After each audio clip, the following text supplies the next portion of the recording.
If you guys would like to buy coins, you can go to mmoxp.com. There will be a link in the description down below. They are the cheapest and the safest option. You can use my code JFC at checkout for an 8% discount. Well, guys, we just got this tweet right here that is very interesting, and I just woke up to this, and if I look like I just woke up, it's because I just woke up. But yeah, I wanted to talk about this because I wanted to dive into it a little bit deeper on the second channel. If I did it just on my main, it'd probably be a 30-minute long video again. So I was like, okay, let's talk about this here because I feel like there's a couple very interesting things to bring up here with this tweet that we just got right here. So let's just read it out. EA tweeted this, and it's basically mumbo jumbo, but let's try our best to read into it. So we're currently testing a technology systems update to matchmaking in Football Ultimate Team for up to 48 hours. This test is intended to give us learnings for potential future upgrades without impacting matchmaking outcomes. Okay. We'll look to provide an update on this test in the future when available. Also, okay. So firstly, I guess it looks like they're going to be making a change to matchmaking slightly for up to 48 hours. And the test is intended to basically give them some info about whether they should do this in the future or make certain changes to matchmaking in the future. And they'll provide an update on that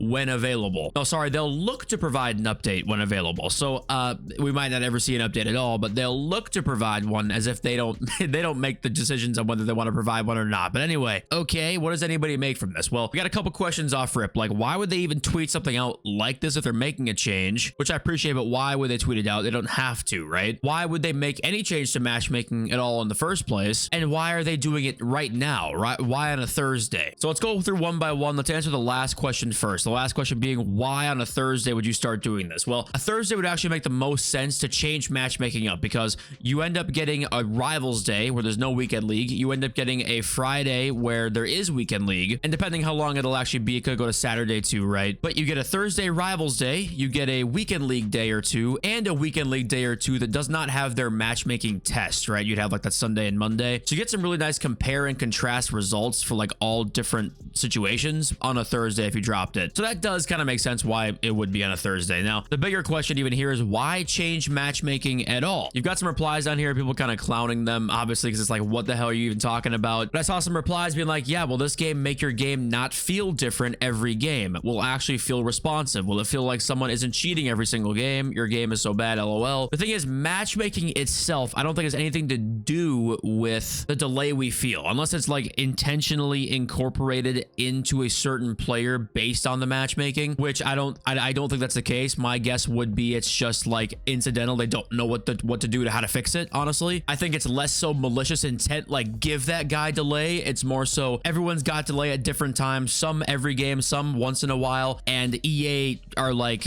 you're fine. No, that doesn't exist. You're good. It's been that way for about 10 years now. That I think is more the situation, but you can't really rule out anything. Now, yeah, why would they make a matchmaking change right now? And to be honest with you, I'm probably going to have a more cynical take about this than some people probably would, or maybe even some conspiratorial takes about this more than some people probably would. My guess as to what's happening here is when you look at gaming as a whole, like the whole gaming landscape, there is so much skill-based matchmaking in gaming right now, and that's actually not even the right word for what it is nowadays. It's more so engagement optimized matchmaking. It's more so we manipulate matchmaking in a way to keep you on the game as long as possible, because we run studies that show if you win every game, it gets boring, and if you lose every game, it gets boring. We need to kind of have that in between a lot. That's where the heads of many like gaming companies have been at for about the last 5 years or so. And the thing with FC is that we kind of already have that all over the place. We already have pretty much all competitive game modes. So with FC, they've really had so many competitive modes that they haven't needed to drop things like SBMM all over the place or engagement optimized matchmaking all over the place, really. But now obviously they're making some sort of change here, right? And this is all speculation. Keep in mind, we might hear when they provide an update that I was completely just wrong about this, and that could definitely be the case. I'm gonna be honest with you. Anytime we see a matchmaking change like this gets into the why. Why would they even do this? They have to think it helps them in the long run. And EA make every change in this game basically based off of a statement of,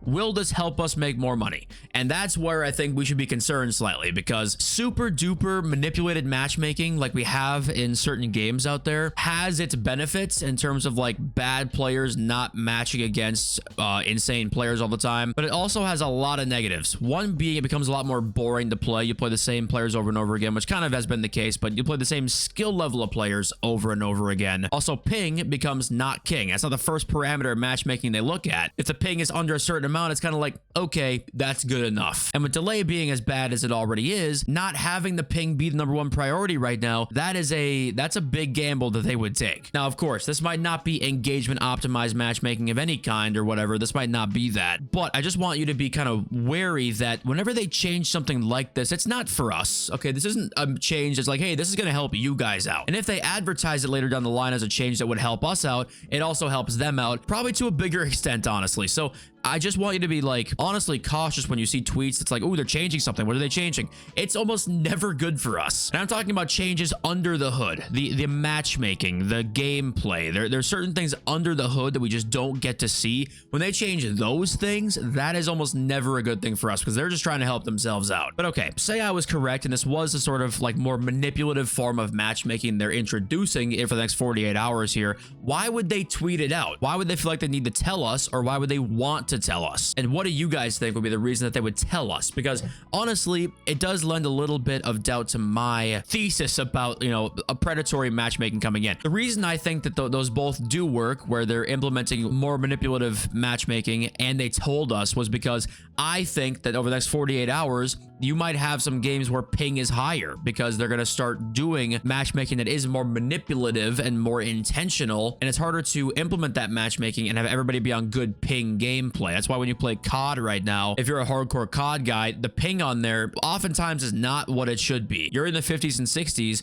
when you can play on 10 ping. Right now, I can play, I think like 15 ping is like my cleanest. In some games in COD and other games, I'll go and I'll be on 65, I'll be on 75 ping because like my matchmaking parameters were strict and the only lobby I can get into was like a 75 ping game. So that's where I worry. We end up with something like that now, more of a system like that, where now ping is actually going to be worse. So delay could technically somehow, some way get worse because we already have delay baked into the gameplay itself, let alone the ping. The ping just adds on. So I worry that we only saw this tweet because they know that ping this weekend might be worse because they're implementing this sort of more strict matchmaking. So why they're making the change is because they would like it to be more engagement optimized, better for their long-term revenue because they're trying to get you on the game longer. And they probably researched a lot about how many wins and losses it takes for you to stay on the game longer and like what the record of players are that stays on the game the longest. And now that they're going to try and manipulate matchmaking to have you get that record. As to what my guess was, zero proof as to why this change is happening. Then you got the why in terms of the time. I think the time makes sense for a Thursday. And then you've got the why are they telling us? And I think they're telling us because they're afraid that, yeah, we're going to see higher ping this weekend and don't freak out, basically is what they're trying to say here. And I worry that if they see the ping isn't actually up that much, they're going to be like, okay, we can get away with it. Let's implement that matchmaking. And it's going to be a lot worse for us, I think. Or maybe, hey, it's totally not this and it's some other matchmaking thing where they're going to actually help ping, right? Maybe ping gets better because we have seen some changes recently where it is really beneficial for us because of their whole stock price situation. But you do worry and fear and wonder if because the money hasn't been there as much recently, I mean, it still has been. That's a bad way to say it. The money was underperforming expectations. You wonder if they went, hey, let's change the matchmaking up actually to make it more like these engagement optimized sort of games where we basically try and control the results a bit to get you within this fine set of records, because that shows us that people stay on the game longer if they're within these parameters. That's what like these matchmaking systems really do a lot of the time. And it's manipulative. I think it takes away from wins and losses in my opinion, because you know what the game helped you basically. When you play COD, you get an easy lobby. The game was like, here you go. Like they handed you a bone, right? And when you play COD and get a harder lobby, they basically decided before you went into the game saying, okay, you're not going to win. You're going to struggle in this match. And I think that is just takes away from like the free experience of playing the game. So like I said, though, this could be absolutely nothing. All right. This could be nothing to do with what I'm talking about at all, but it's fun to speculate and it's not fun to think about what I think could be happening on the back end of this game a lot of the time. But I'll read some of the comments from this video on my main channel tomorrow. Also, I will be dropping the team review video here in a little bit. Thank you for being here. I love you all. See you soon. Peace.